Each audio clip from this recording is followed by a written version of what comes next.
한국 문화 콘텐츠가 전 세계를 휩쓸면서 덩달아 한글에 대한 관심도 높아지고 있는데요. 이러한 트렌드 때문에 최근 유럽에서는 한국의 신조어에도 관심을 가지며 기사를 쏟아내고 있는 것으로 전해졌습니다. 지난 17일 영국 가디언이 한국의 신조어 마기꾼을 조명하면서 최근 영국에서 해당 용어를 뒷받침하는 연구 결과를 발표했으며 마기꾼 방지를 위해 일부 소개팅 애플리케이션이 대안을 마련하고 있다고 보도하였죠. 마기꾼은 마스크와 사기꾼을 더한 합성어로 코로나19 팬데믹 중에 탄생한 신조어인데요. 가디언은 마기꾼, 왜 소개팅 애플리케이션이 마스크 쓴 사진 사용을 금지하는가를 설명하는 한국의 유행어라는 제목의 기사에서 마스크를 안 쓴 사람보다 쓴 사람이 더 매력적으로 보인다는 영국 카디프 대학 심리학 연구 결과를 보도하였습니다. 이에 더해 가디언은 카디프대 심리학 실험 결과와는 별개로 단순히 마스크가 얼굴의 유감스러운 부분들을 가려준다는 점이 마기꾼 탄생에 기여했을 수도 있다고 또 다른 가능성을 제시하였죠. 일부 소개팅 애플리케이션 이용자들은 마스크를 쓴 사진을 프로필에 사용한 이용자는 만나지 않는다. 마스크를 쓰면 상대의 생김새를 가늠하기 어렵다고 밝혔습니다. 이에 가디언은 한국 소개팅 애플리케이션 사례를 들어 프로필에 마스크를 쓴 사진은 단 한 장만 올릴 수 있다. 이는 훌륭한 합의점이다라고 소개하였는데요. 일부 누리꾼은 외모의 중요성이 여기서 또 강조된다. 인간은 이렇게나 얄팍한 존재다라고 말하였습니다. 이에 또 다른 누리꾼은 얄팍한 것이 아니다. 소개팅 어플에서 외모를 보는 것은 당연한 게 아니냐. 그리고 외모에서 내적인 부분을 찾아낼 수도 있다고 반박하였죠.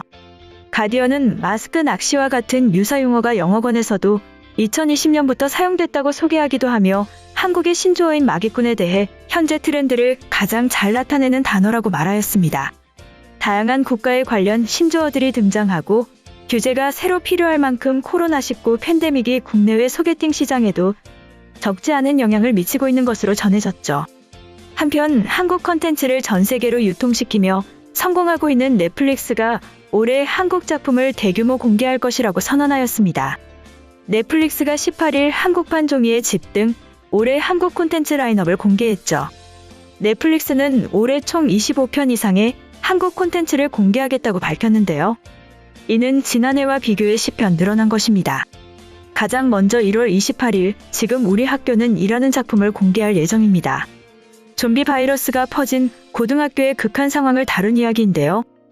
이어 소년 형사 하비부를 배경으로 벌어지는 소년 범죄에 대한 이야기인 소년 심판을 김혜수, 김무열, 이성민의 연기로 만나볼 수 있을 것으로 알려졌습니다.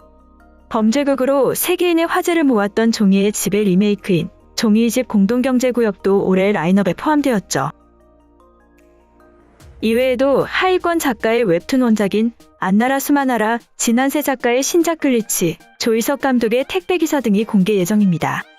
특히 올해는 넷플릭스가 직접 제작한 한국 영화인 모럴센스, 카터, 서울대작전, 정의 20세기 소녀 등도 공개 예정인데요.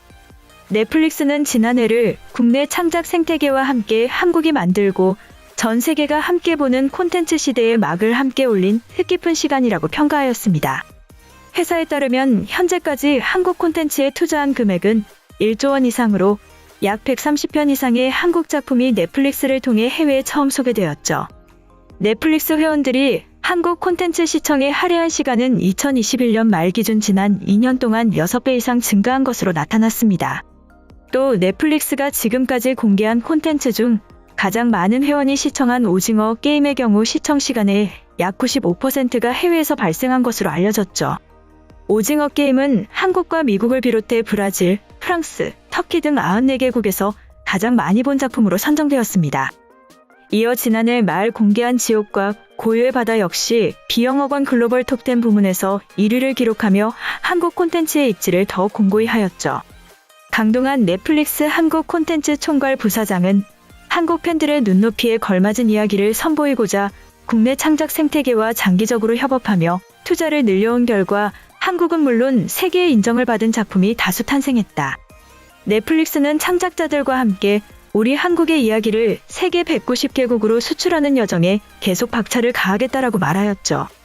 한편 한류의 영향은 코로나 이후 재개될 한국 관광에도 뜨겁게 달구고 있는 것으로 전해졌습니다. 지난 2년간 코로나 대유행으로 국제관광이 멈춘 가운데 일본, 태국, 미국에서 한국 여행에 대한 관심이 높은 것으로 조사되었는데요.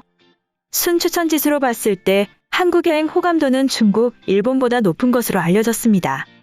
한국관광공사는 2018년 1월 31일부터 2021년 10월 31일까지 3년 동안 주요 17개국의 소셜 온라인 미디어에 나타난 한국 여행에 대한 인식을 분석한 결과 한국에 대한 관광 관심도가 중국, 일본보다 높은 수치를 기록하였다고 밝혔죠. 관광공사는 코로나 종식 후 국제관광 조기 회복 가능성을 타진하고자 한국 여행에 대한 글로벌 소셜 분석을 주요 방한 시장인 중국, 홍콩, 대만 등 중화권 및 17개국 13개의 언어를 대상으로 실시하였습니다. 이 국가들의 소셜 온라인 미디어에 나타난 한국 여행 버즈량은 총 527만 8,520건으로 전해졌죠. 포스트에 대해 생성된 공감 댓글, 공유 조회수 합계인 인게이지먼트는 총 8,687만 719건, 한국 여행 키워드가 언급된 게시물의 팔로워 수 기반 잠재적 노출량은 407억 건으로 추정되었는데요. 국가별로 보면 일본, 태국, 미국 3개 나라가 한국 여행에 대한 총 버즈량의 74%를 차지했습니다. 그 뒤로 중국, 인도네시아, 필리핀, 영국, 인도, 터키, 프랑스 순으로 나타났죠. 한국 여행에 관해서는 긍정적인 평가가 두드러졌는데요. 소셜 데이터 감성 분석 결과 긍정 비율 30.4%로 부정 비율인 14.5%의 약 2배에 이르는 것으로 나타났습니다. 버즈량 650만을 기록한 일본 여행, 610만을 기록한 중국 여행과 비교해보면 한국은 530만으로 전체 수치에서는 낮지만 긍정 비율에서 부정 비율을 뺀 소셜순 추천 지수는 15.9로 일본 여행 1.9, 중국 여행 마이너스 7.8에 비해 월등히 높은 것으로 밝혀졌죠. 즉, 한국 여행에 대한 기대와 만족도가 매우 높은 것으로 전해졌습니다. 소셜 인플루언서의 영향력은 해외에서도 매우 커서 방한 프로모션의 주요한 수단인 것이 확인되었는데요. 한국 여행 관련 포스팅을 한 중화권 및 주요 7개국 인플루언서들 총 300명을 분석해 본 결과 전체 소셜 데이터 대비 인플루언서의 버즈량 비율은 0.1%, 팔로워 수 기반 잠재적 노출량 비율은 1.4%에 불과하지만 공감과 댓글 등 인게이지먼트의 비율은 40.7%로 현격히 높게 나타났죠. 정선희 관광공사 관광컨설팅 팀장은 소셜 온라인 미디어를 통해 13개 언어로 주요 방한 시장 흐름을 살펴본 첫 시도로 팬데믹 이후 활발한 인바운드 관광 재개 가능성을 엿볼 수 있었다. 향후에도 의미 있는 조사들을 지속 실시해 그 결과를 한국관광 데이터랩으로 제공할 것이라고 밝혔습니다.